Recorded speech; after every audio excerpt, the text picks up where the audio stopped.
Улсын хурлын хаврын чуулганаар хилцэх хамгийн одоо нийгэмд хүлээлт үүсгэсэн хуулийн нэг бол яа харахгүй татварын багц хууль байгаа тийм.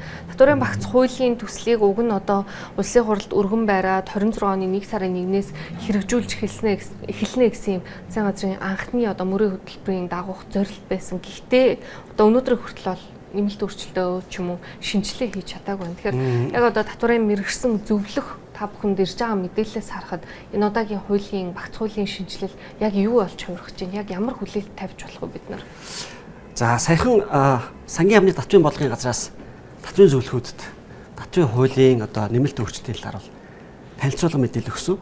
За таны түрүүний хэлсэнчлэн өнгөрсөн жилээс бол татварын хуулийн шинжилэл яригадаад өнөөдрийн хүртэл бол хэлцэгдээгүй ингээд явж байна. Одоо энэ хаврын чуулганаар одоо хамгийн сүүлийн төслөөр хэлцүүлэх гэж.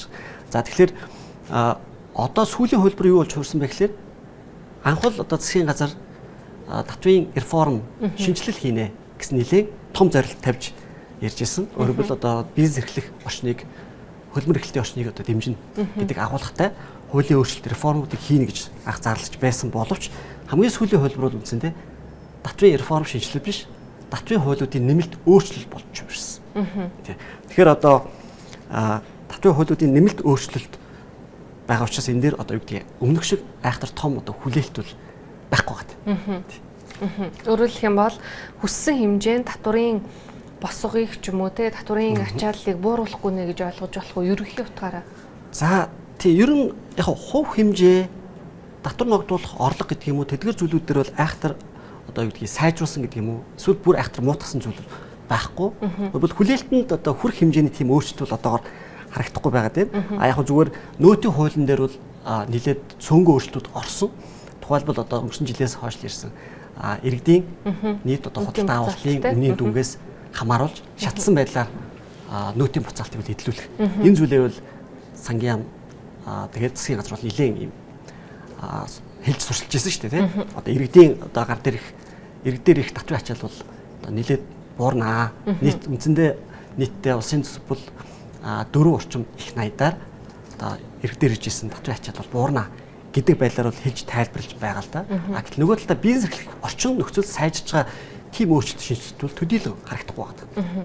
Ерөн зөвөр яг за иргэдтэр гэхээсээ илүү бизнес эрхлэгчдийн хувьд бол Монгол улсын яг энэ татварын тогтолцоонд нэлээд юм давхар татварууд одоо оногдуулдаг те ногдуулдаг. За тэгээд маш одоо татварын өндөр дарамттай юм улсын тоонд ордгоо гэж ярьдаг. Ялангуяа одоо нийгмийн даатгалын шимтгэл бол үндсэн одоо үйл ажиллагаа явуулж байгаа аж ахуйн нэгжүүдээр нэмэлтээр одоо татвар болж орж ирдэг. Маш өндөр зардал болдгоо гэдэг. Тэгэхээр одоогийн хүлээгдэж байгаа хуулийн дээр ер нь энэ давхар одоо татварын ачааллууд хэр буурах боломжтой заалтууд орсон байна. Эндээс одоо цухсгам дурдах юм бол яг юу хэлж болохоор вэ? За бизнес эрхлэгч тал дээр ярих юм бол за яг ер нь бол боломжийн өмнөх нөхцөлийг сайжруулсан зүйлүүд цөөнгүй байгаа. Гэхдээ нөгөө талдаа бас шууд бас агуулгаараа иргэд аж ахуйн нэгжүүд ялангуяа бизнес эрхлэгчдийн одоо орчин нөхцөлийг одоогийн байгаа одоо эрх зүйн нөхцөлийг дордуулсан гэж хэлж болохоор өөрчлөлтүүд бол цөөнгүй байгаад байгаа юм. Тухайлбал манай дээр бичил жижиг аж ахуйн нэгжүүд 300 сая төгрөгийн борлуулалтын орлоготой байх юм бол ашигаас 1% татвар авдаг зохицуулт одоо хэрэгжиж байгаа. Энэ хуулийн төсөл туснаар бол энэ зохицуултыг хүчингүй болгоод хялбаршуулсан горим гэдэг зүйлийг оруулж ирсэн. Өөрөлдөл тухайн аж ахуйн нэгжийн үргэлжлсэн 12 сарын хугацааны борлуулалтын орлого нь 400 сая төгрөг дотроо байх юм бол хялбаршуулсан гормоор одоо хялбаршуулсан гормоор буюу нийт орлогынхаа үндсэндээ 1% одоо орлогын татвар төлөх ийм зохицуулт бол орж ирж байгаа. Гэхдээ энэ нөгөө талдаа юг өөрчилж хайж гэхээр хуучин бид нар 300 сая төгрөгийн борлуулалтын орлоготой байх юм бол ашигаас 1% татвар төлдөг байсан шүү дээ. Одоо тэрийг үндсэндээ ашигаас нэг бол 10% татвар төл, үгүй бол 400 сая төгрөг татвар борлуулалтын орлоготой байх юм бол нийт орлогоос 1% татвар төлөө гэдэг зүйлийг оруулж ирсэн. Энэ хялбаршуулсан горим гэдэг ойлголт орлогын татвар, хувь хүний аж ахуйн нэгжийн орлогын албан татвар, хувь хүний орлогын албан татвар, нэмэгдсэн өртгийн албан татвар гэсэн энэ гурван хуулийн дээр гуруулаа яг ижил агуулгачаар бол орж ирсэн. Одоо байгаа хувь хүний орлогын албан татварын тухай хуулиар бол хуваарь бизнес эрхлэгч иргэн сонголтоороо өөрийнхөө хүсэлтээр нийт орлого нь одоо хэд байхаас үл хамааран нийт орлогоосоо 1% татвар төлөх хялбаршуулсан гормоор орох зохицуулт бол одоо үндсэндээ 2024 оноос хойш хэрэгжиж явж байгаа юм. За тэгэхээр энэ зүйл маань одоо таацтай болсон гэсэн. Үндсэндээ 400 сая төгрөг хүртэл борлуулалтын орлоготой байх юм бол хуваарь бизнес эрхлэгч иргэн бол мөн л ялгаа авахгүй хүсэлтээрээ нийт орлогоосоо 1% татвар төлнө Одоогийн зохицуулалтаар бол чинь 400 сая гэдэг тааз байхгүйсэн байхгүй байхгүй байгаа. Одоо л тэрийг нь авчаад зөвхөн ашигын 1% гэдэг зохицуулалт байгаа. Үгүй хувийн дээр бол ашигаас 10% татвар төлнө. Эсвэл хэлбүүсэн гором руу ороод ашигыг одоо яг жишээ нь яаж тооцоолох юм? Нүүтийн системээр нь бүртгэх юм уу? Яаж тооцох юм? За ер нь манай татврын хуулийн тогтолцооч нь татвар ногдох хөрөнгө орлого эзэмшиж байгаа иргэн аж ахуйн нэгжүүд өөрөө татвар ногдох хөрөнгө орлого өөрөө мэдүүлж өөрөө тайлгнаж холбогдох татврын тооцоолоо хийж татвар төлөх юм үүрэгтэй л дээ. Тэгээд энэ хуулийн төсөл дээр бол ялангуяа иргэд дээр татврын тайлан гаргах тэр процессыг л нэлээд хялбарчлаад татврын алба өөрт байгаа мэдээлэл дээр үндэслээд үндсэндээ и баримтын мэдээлэл систем дээр үндэслээд тухайн татварлагч иргэний хувь хүний татврын тайланыг өөрчилж одоо бэлдээд тайлгын төслийг бэлдээд тэгээд иргэд тэр төслөө өөрөө харж хянаад одоо жишээ нь 2 дугаар сарын 15-нд ийм аргачлал хийж байгаа. Тий. Одоогийн зохицуулалтаар бол иргэн тухайн жилийн татврын тайлан дараа оныхоо 2 сарын 15-нд бэлтгэж илгээдэг шүү дээ, тий. Одоо шинэ хуулийн төсөл тусгаснаар бол дараа оных нь 3 сарын 15-ны дотор татврын алба өөрт байгаа мэдээлэл дээр үндэслээд тухайн хувь иргэний орлогын тэрийн тайлангад бэлдээд өгнө гэж байна. Төслийн бэлдээд өгнө. Тэгээд тэр төслийг тухайн иргэн хянаад тэгээд 6 сарын 30-ны дотор баталгаажуулж илгээнэ. Таны хэлж байгаа нөө агуулга нь бол мэдээж нөө 2 дахь зах зээлтэй өөрөлдөх юм бол change-ийн тогтолцоо, зах худалдааны төвч гэдэг юм уу? Яг энэ нэг албан бус сектор дээр байгаад байгаа тэр зүйлийг л илүү одоо татварын тогтолцоо руу оруулж ирэх асуудал байгаа хэл та. Тэгэхээр ерөн зүгээр бусад улс орнуудын жишгээс энийг яг яаж Монголын нөхцөлтэй туршлага дээр оруулж ирдیں۔ Энэ хуулийн дээр тийм зохицуулалт нь яг зөв байна уу? За тэгэхээр олон улсд бол одоо энэ татврын тайлан гэдэг зүйл бол одоо аж ахуйн нэгжүүд байх иргэдийн хувьд маш чухал асуудал байдаг. Одоо олон улсд бол хувийн татврын тайлаг tax return statement гэж хэлдэг. Өөрөөр хэлбэл татврын буцаалтын тайлаг гэж хэлдэг байхгүй юу? Өөрөөр хэлбэл тухайн иргэн хуулийн дагуу одоо татвараа төлж тайлгнах юм бол холбогдох хөнгөлөлт чөлөөлтүүдийг эдлэх боломжууд их байдаг. Тухайлбал одоо бид нэг татврын хуулийн хэлцүүлгийн явцад бол татврын зөвлөхүүд нэг зүйлийг хэлж байсан.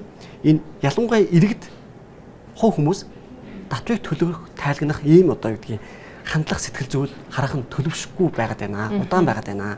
Тэгэд энийг шийддэг нэг арга нь юу юм бэ гэхээр тэр татврын тайлангаа илгээж холбогдох татвар төлжээж татврын хөнгөлөлт чөлөөт буцаалтаа эдэлдэг. Энэ олон улсын зарчим.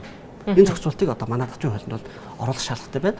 Энийг одоо оруулж ирдэг жишээ нь юу гэхээр татврын хөнгөлөлт байна. Одоо манай дээр чинь иргэн хүн татврын хөнгөлөлт эдлэхэд одоогийн зохицуулалтаар бол цалингаасаа нэг 240 мянга хүртэлх хөнгөлөлтийг жилийн үгээр эдэлж байгаа. Гэтэл олон улсд бол тухайн иргэнд татврын чөлөө хөнгөлөлтийг нэдлүүлэхдээ тухайн иргэний ард гэр бүлийн хэдэн гишүүн байгаа юм бэ? Ялангуяа орлогогүй хэдэн гишүүн байгаа. Тэр гишүүдийн тооноос хамааруулж одоо чөлөөлт хөнгөлөлтийг нэдлүүлдэг. Ийм зохицуулт. Дээрээс нэмээд тухайн хувь хүн одоо сурах хөгжөлттэй холбоотой. Эсвэл одоо юу гэдгийг амжиргааны наад түвшний шаардлага хангахтай холбоотой гарсан зарлыг нь татвар ногдох одоо орлогоос нь хасаж төлөх татврын дүн гаргаж авдаг, гаргуулдаг. Ийм одоо шинэ хүүхдийн сургалтын төлбөрийг ч юм уу тийм. Тэгэхээр одоо гэдгийг тухайн иргэн хоорой бис эхлээд одоо саяны нэр дурдсан зарлуудыг хасаад тэг үлдсэн нүгээс татвар зохицуулт байгаад байгаа байхгүй. Өөрөөр тэр тэгжээж тэрийгээ болохоор татврын тайлангаараа бэлтэж илгээдэг. Тэгэхээр тухайн иргэн бол хөнгөлөлт чөлөөтэй илгээхийн тулд зайлшгүй татврын тайлангаа бэлтгэж илгэхээс өөр аргагүй болчих. Ер нь ингээд одоо статистик бизнес регистрийн сангийн хамгийн сүүлийн мэдээлэлээс харах юм бол Монгол улсын нийт одоо бүртгэлтэй аж ахуйн нэгжүүдийн дийлэнх нь 9-9 одоо ажилтнтай буюу тэг жижиг хэмжээний бизнесүүд байж байгаа. Тэгээд энэ одоо татварын хуулийн шинжилэл за нэмэлт өөрчлөлт гэж тий таны хэлснээр нэмэлт өөрчлөлт одоо улсын хурлаар батлагдах юм бол за энэ одоо хэсгийн ер нь одоо Монгол улсын нийт одоо бизнес эрхэлж байгаа аж ахуйн нэгжүүдийн хувьд яг татварын орчин маань яг ямар олж өөрчлөгдөх вэ? Сайжрах уу эсвэл ахихгүй хэмдэ байх уу? За саяны дурдсан одоо 1-50 гэдэг юм уу те? За тэгэхээр ер нь бичил жижиг бизнесүүд гэж хэлнэ тийм үү? Бичил жижиг бизнес хөгжиж одоо бизнес орчин нөхцөл байж тэнд одоо ажлын байр хангалттай хүмүүсийн амжиргаа дэвшилдэг ийм зүй тогтолцоол байдаг. Тэгэхээр зүгээр бичил жижиг бизнес орчин нөхцөлийн хувьд аваад үзэх юм бол одоо саяны тухайлбал одоо нөөтийн босго 50 сая гээд 2016 оноос хойш ингээл хэвээрээ байгаа тийм үү? Гэтэл бусад улсын практикаар бол нөөтөөс чөлөөлөгддөг энэ босго бол байж идэг практик байдаг байхгүй. Гэтэл манайх бол энийг өсөхгүй тэгээд 400 сая гэдэг нэг хэлбэршүүлсэн горим гэдэг зүйл оруулж ирээд тэн дээр нь бас тодорхой хэмжээний нөөт огдуулах ийм зохицуулт ороод ирж байгаа. Тэгэхээр үндсэндээ энэ бичлэг бизнесүүд тодорхой хэмжээнд үйл ажиллагаагаа эрхлээд одоо бүртгэл тайлан хөтлөх боломжтой болох хүртэл тодорхой хугацаа шаарддаг байхгүй юу? Бүртгэл тайлгын процесс ч өөрөө тийм амар хэлбэр биш байхгүй юу? Тэгэхээр энэ зүйл рүү шууд хөл дорог багт нь оруулах гээд одоо бас хүчлээд байгаа юм шиг нэг талаараа харагдаж байгаа. За нөгөө талаараа саяны хэлсэн одоо бичилж бизнес эрхлэгчдүүд ихэвчлэн хувь хүнээрээ бас явдаг. Хувь хүнээрээ бизнес эрхэлж байгаа нөхцөлд шатлан татвар орлоод ирсэн. Тэгэхээр энэ нь бол өөрөө шатлан татвар гэдэг чинь өсөн нэмэгдэх одоо татвар байхгүй юу? Тэгэхээр орлогын дүнгээс хамаарат өсөн нэмэгдэх шатлан татвар тооцох одоо энэ зохицуулт орж ирэх гэж байгаа. Үндсэндээ бас л бичилж бизнес эрхлэх одоо тэр боломж нөхцөл юм уу? байх тий. Тий, татварын ачаал нэмэгдэх бас юм үндэслэл болж орчиж байгаа.